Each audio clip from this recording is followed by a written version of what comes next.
ปลาอะไรคนกะเหรี่ยงไม่ชอบปลาลิบูที่เขานั่นหรอเขาเทียบกับซุปบ่นี่โอ้พ่อไอเล่อยู่นี่พ่อเกียรติใส่ โอ้เป็นมันเหลือวะ นั่นบอก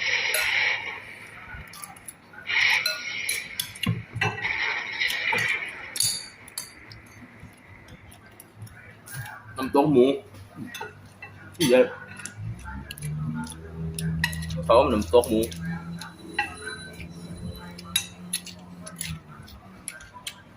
คุยน่ะบื้อข้าขนาด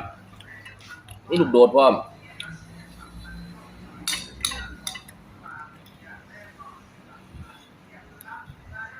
ที่เดิน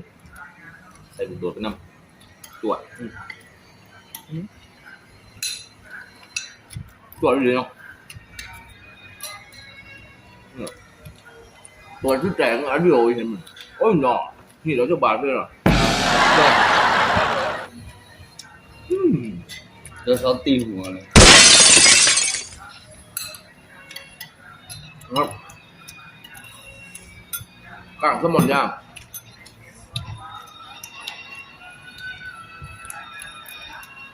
น้ำต้มหมูครับ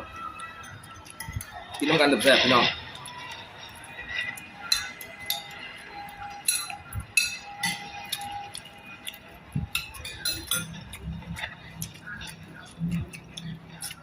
มันดีเลย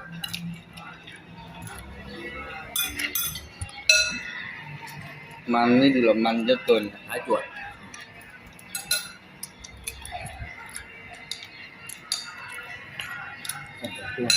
ย้ายเนาะ ห่อนก็เดี๋ยวมาล้างเองห่อนดีแล้ว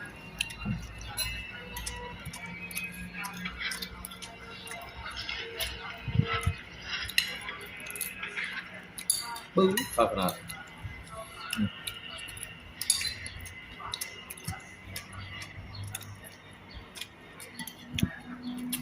ย้ายมาเองครับวันนี้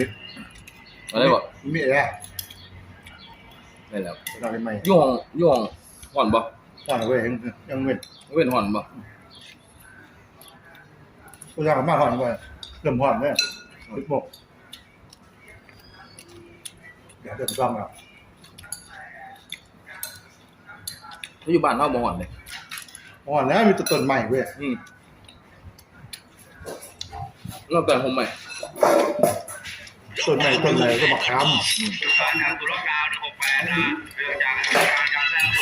เก็ดตูบน้อยนั่นมาเนี่ยนี่อ่ะหมดนั่งเด็กโอ้ยเราเป็นแม่ของตาโอ้โหไม่เห็นมันด้วย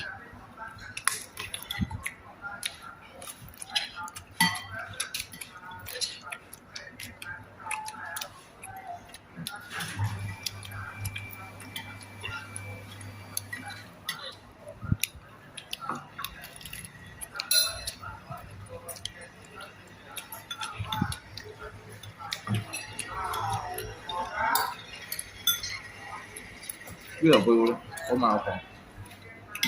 นั่นหรอมันเรียกน่าจะเอาแซลมอนน่าจะเอาแซลมอน